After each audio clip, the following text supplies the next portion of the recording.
Reading for August 3rd, 2019. Science of Mind, A Philosophy of Faith, A Way of Life by Ernest Holmes. Reading from page 240, paragraph 3 through page 242, paragraph 3, using inclusive language. Poison of any kind. The treatment is similar in all cases of poison. The healing must come through a recognition that the body is pure spirit substance. There is only one substance, one intelligence. God and all the organs of the body express and manifest God or perfection. The blood of the body is the objectification of the perfect life stream, forever pure and perfect, filling every blood vessel and circulating freely and sufficiently. There is and can be no separation from God, no belief of a life apart from God, good, no negative thought, no thought of envy, hatred, malice, or selfishness can lodge in consciousness to poison the pure life of God flowing in and through each human. Paralysis. Use the thought that life cannot become paralyzed or inactive. Life is forever present in its fullness. Therefore, where any form of inaction appears, we should endeavor to recognize and realize the presence of life and action. The spirit is neither inactive nor is it too active.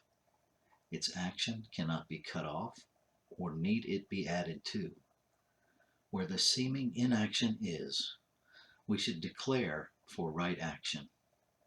As in constipation, there is a thought of restriction back of the manifestation of paralysis. Often there is a very emotional nature to deal with, and often, though not always, a lot of stubbornness and resistance to heal.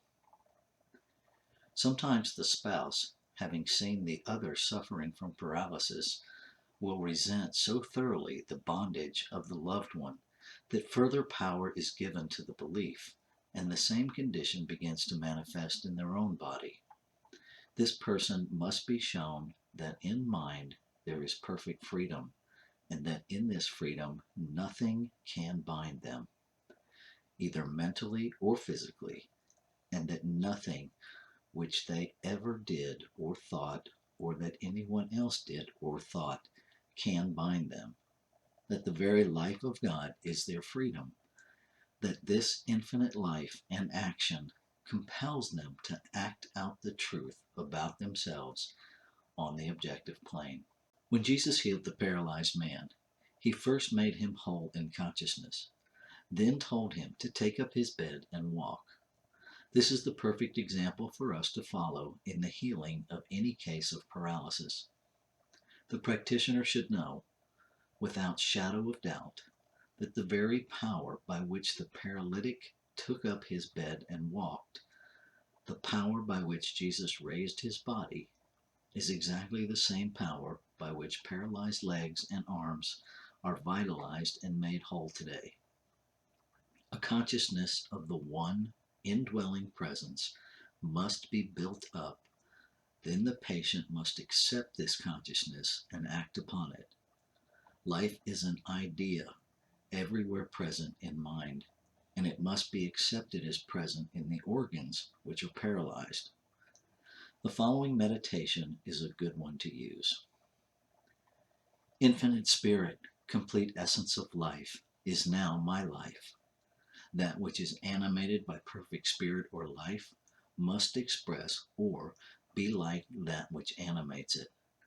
My thought now rests in contemplation of my real self, and that clarified thought makes easy the way for the operation of the life essence through me. There is no inaction or paralysis in mind, the mind of God. There is no inaction or paralysis in body, the body of God. All manifest life is some part of the body of God. My body is some part of the body of God. Right where the inaction appears to be, there is real life and action. The free-flowing life of spirit is now energizing every part of my being and quickening it into life and action. The spirit has never been paralyzed, nor can it be. I feel the life of the boundless action and energy of spirit flowing through me. I am free. The perfect coordination and functioning of all the parts of my body in their interrelated action is in perfect rhythm and harmony.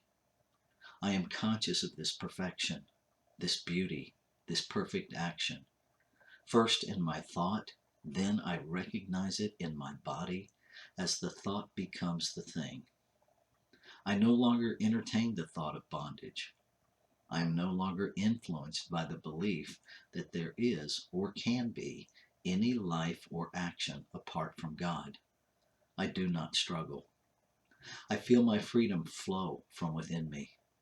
It is complete, perfect, and flowing now.